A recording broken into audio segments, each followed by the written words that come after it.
मेरे हिसाब से जो चर्चा हुई है कि चौपाटी लगाने के विषय में हमारे व्यापारी वरिष्ठ व्यापारी सराफे के भी आज आए थे, उनके साथ मीटिंग हुई और चौपाटी वाले भी हमारे पास आए थे। उन्होंने हमसे निवेदन किया कि हमारी रोजी रोटी को लात ना मारे, जो भी होगा रास्ता हम अनुशासन का पालन करेंगे, हम जो नियम बनाएगा उसका कायदे कानून सबका पालन करेंगे।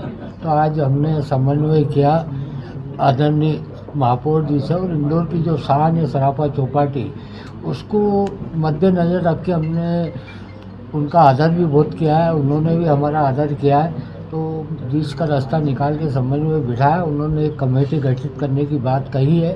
वो कमेटी में 3 सदस्य सराफे के, 3 उनके और चौपाटी वालों के और खुद रहेंगे।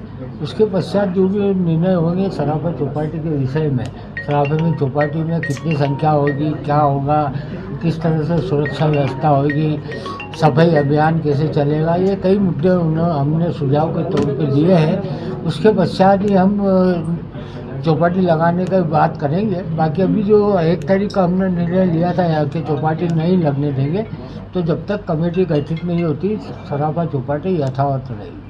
देखिए, इंदौर शहर स्वच्छता की राजधानी है, स्वाद की राजधानी है, और मैं ये मानता हूँ कि यह संवाद और समन्वय की राजधानी भी है।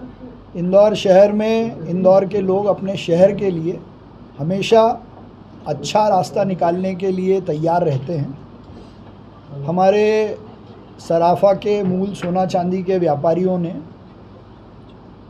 चौपाटी के स्वरूप, उसकी सुरक्षा, उसकी सुंदरता और धरोहर को धरोहर के रूप में चलाने के लिए कई सारे सुझाव पहले भी दिए थे, आज भी दिए हैं।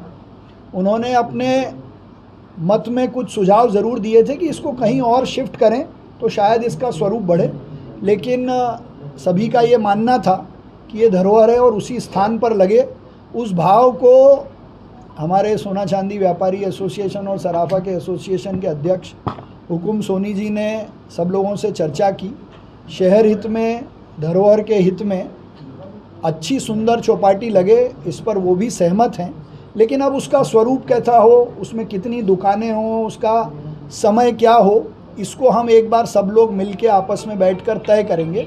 इसलिए उनके सारे सुझावों पर एक 9 सदस्यीय समिति, जिसमें 3 सदस्य सोना चांदी के जो हमारे व्यापारी हैं उनके प्रतिनिधि के रूप में, 3 सदस्य सराफा चौपाटी के जो परंपरागत लोग हैं उनमें से, 3 हमारे निगम के अधिकारी और MIC के सदस्य और मैं खुद, हम ज़रा 5-7 दिन सब लोगों से उस पर सुझाव लेकर सुंदर स्वरूप, टाइम टेबल, सुरक्षा का ध्यान रखते हुए संभवतः श्राद्ध पक्ष के बाद से उसको नए स्वरूप में लाने का हम प्रयास करेंगे।